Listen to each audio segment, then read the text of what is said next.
Welcome everybody to Forza Horizon 4, and today we're taking a look at the 2005 Mazda Mazdaspeed MX-5.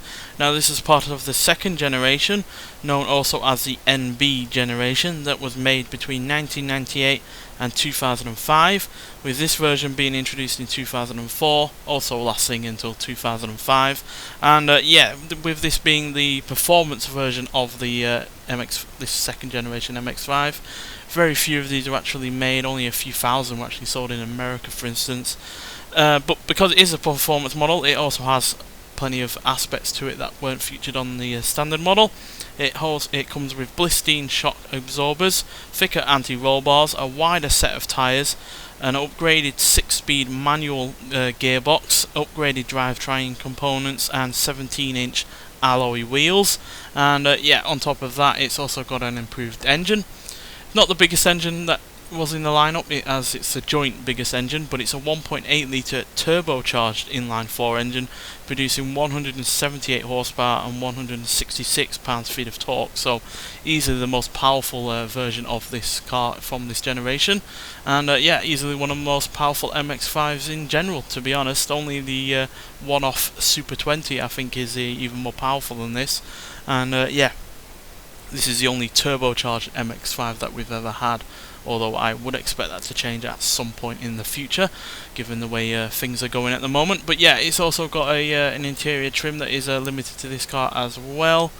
As you can see, it's got some nice red stitching. It's got Mazdaspeed on the running treads there, and it's just a very nice looking car inside in general. To be honest, it doesn't really look like a 15-year-old car outside of the, a big LCD screen in the middle. So and I also like the white dials, and it's also got a decent amount of practicality in terms of its boot space, but not massive. Obviously, it's clearly a compact car, and obviously they also need to keep the weight down, as it only weighs 2,529 pounds.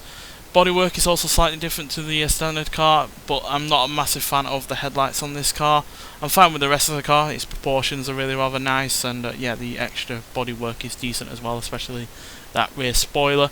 But yeah, I'm not a massive fan of those front headlights in particular, to be honest. I just don't think they look all that great.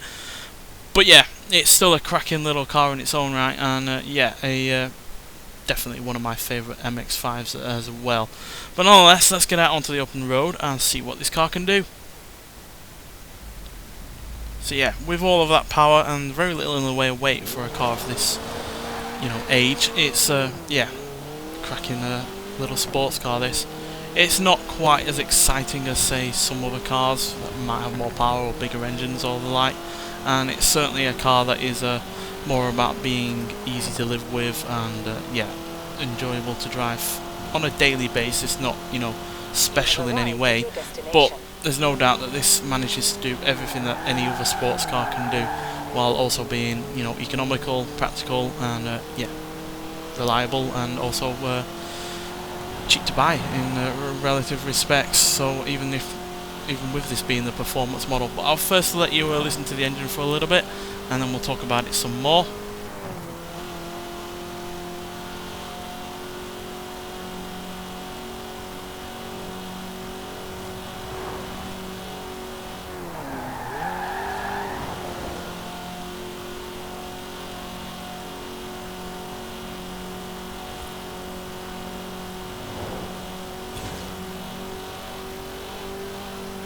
So yeah, even though it's got a turbocharger on it, it really doesn't sound like it does. It's a very still audible engine. It's not been quietened down or anything like that. And because it does have that turbocharger, you've got plenty more torque than you would in a naturally aspirated car, and it's also more economical because of that turbocharger as well. But the rev limit is lower than it would have been on a naturally aspirated 1.8 version of this MX-5. So whether or not you're fine with that payoff, because obviously a lower rev limiter means a potentially lower top speed, especially if you upgrade it or whatever like that. But yeah, it's still a decent amount of revs, and still sounds good as well. And because it does have all of that power from that turbocharger, it's also quick in terms of acceleration. 0 to 60 in 6.717 seconds, 0 to 100 in 18.3 seconds, and it goes to a top speed of 140 miles an hour. again, easily making this one of the fastest MX-5s that we've had. Pretty sure the newest MX-5 is probably quicker than this to 60, purely because, you know, it's got a more modern gearbox, more modern engine, more modern, you know, gearing and the like. So yeah, I imagine that's probably quicker, the more powerful version especially. But yeah, still a cracking car in terms of its balance, in terms of its handling, engine noise, practicality, and yeah, even with those headlights slightly ruining the looks of this car, it still overall looks pretty good as well. And yeah, it's a really rather basic vehicle as well.